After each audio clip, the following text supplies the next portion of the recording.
bez zvuku, no.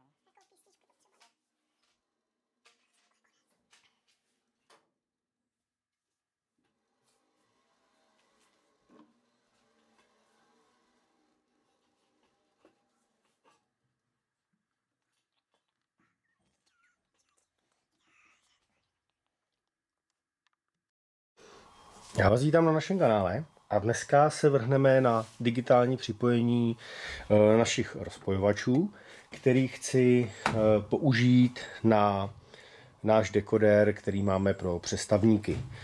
S tím, že se tam pouze přenastaví vlastně doba sepnutí toho dekodéru a bude nám to spínat vlastně na jeden výstup pro výhybku 2 rozpojovače, který tady mám připravený.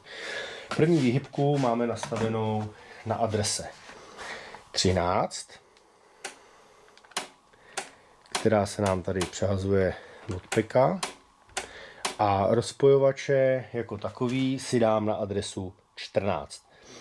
Na propojení, jelikož tady jsem si dal rozpojovač typ R1+, a do něj mám připojený i rozpojovač R1, tak využiju pouze jeden, přes který se bude spínat i ten druhý, tak jak jsme si to popisovali u samotného rozpojovače.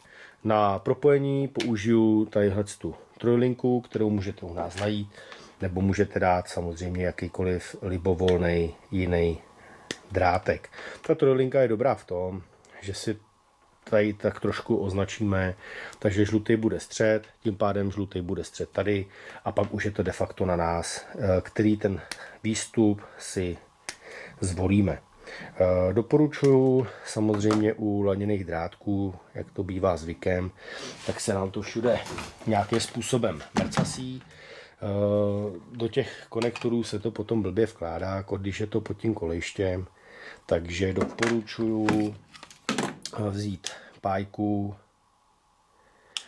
a celý ty kontakty si pocínovat.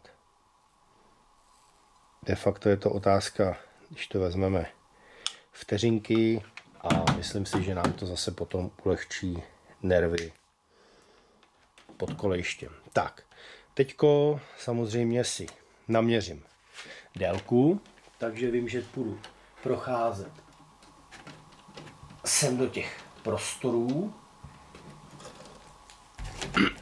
Dám si takhle trojlinku vlastně pod to, takže půjdu někam semhle a tady půjdu do serva někam sem do těch míst, dáme tady nějakou rezervičku. Tak, děláme. Teď zacvaknu a zase odholíme.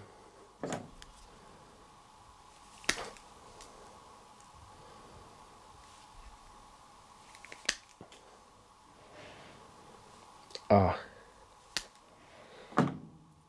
srovnáme a pocínujeme.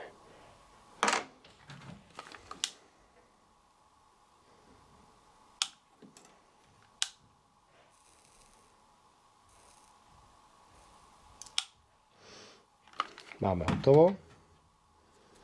A teď se jdeme vrhnout na připojení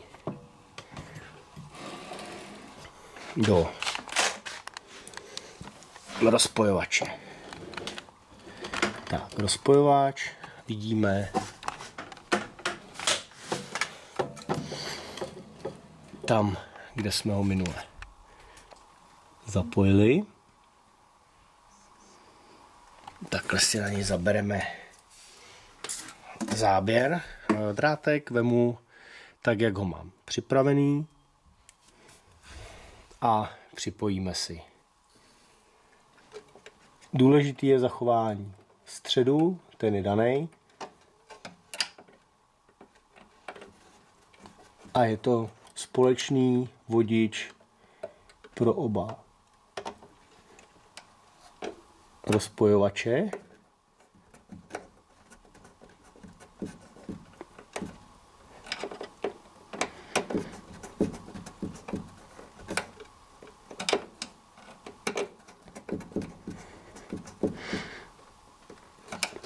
Tak.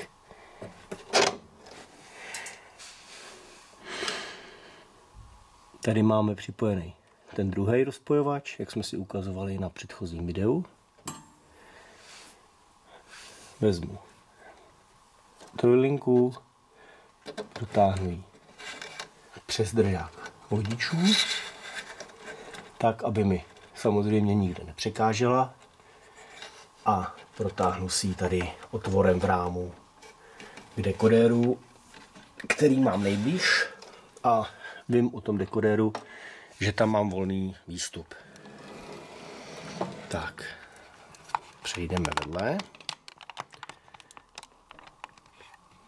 Tady vidíme náš dekodér.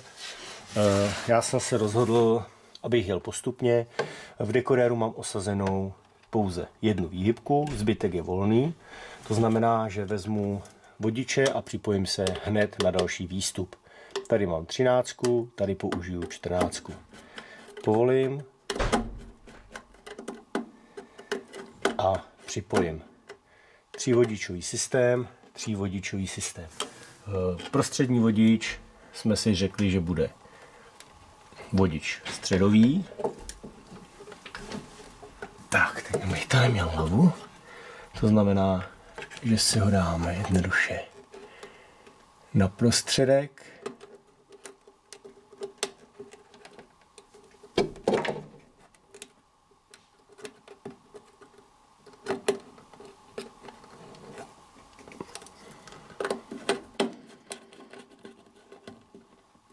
Tak a postupně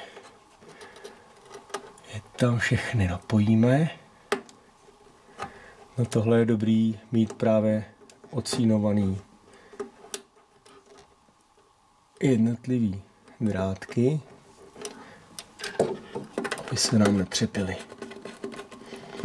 Samozřejmě pokud použijeme třeba datový vodič, který má jádro pevný, není potřeba.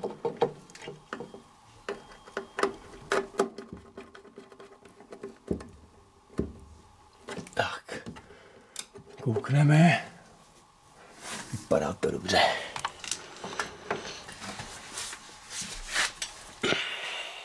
Tak, samozřejmě můžeme ještě zkouknout takhle z vrchní části.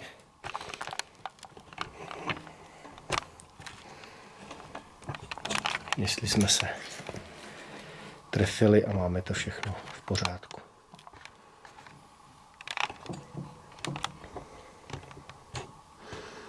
Tak a nyní přejdeme na nejdůležitější část, a to programování výstupu. O tom programování potom samostatných dekodérů si potom uděláme samozřejmě celý nějaký článek s tím, a že oficiálně vypustíme ven, ale samozřejmě rozpětí 1024 adres, odzkoušený, plně funkční. A teďko vlastně ta změna na těch výstupech se provádí přes CVčka 515, 516, 517 a 518, kdy se mění čas sepnutí toho našeho dekodéru. V základu tam máme něco kolem 20 milisekund a nyní si nastavíme optimálně na to rozpojení ty 2 sekundy, aby tam byly. To znamená, ještě další věc, ten dekodér se programuje samostatně mimo kolejiště, tak aby nedošlo k narušení i ostatních nebo případně stojících věcí na tom kolejišti. Takže je to jednoduchý. Myš, dáme si menu, programování, změna CV, použijeme pro výstup 2, použijeme adresu 516, dáme OK a teď si vybereme čas sepnutí. Každá ta frekvence se mění, s každým číslem se přidává 10 milisekund, takže aby jsme měli něco kolem těch 2,5 sekundy, tak já si dám třeba 240. Hodnota je od 0 do 255. Potvrdím OK, propliknul mi vzadu dekodér, přepnu si na adresu 14 a teď přehozením zvedne se mi jeden po dobu nějakých těch 2 sekund, přehodím na druhou stranu, zvednu se mi druhý. Tak to jednoduše můžu jedním výstupem použít, nebo spíš jednou adresou použít 2 rozpojovače, takže si nemusím zbytečně zabírat místa, pokud vím, že jsou ty rozpojovače vedle sebe, ideální použít takto. Myslím si, že ty 2 vteřiny jsou takový optimální. Samozřejmě, pokud bychom chtěli zase upravit programování, změna CV 516, OK, a dáme si tam třeba jenom 150 hodnotu, probliklo mi to, změna, zvedne se a spadne.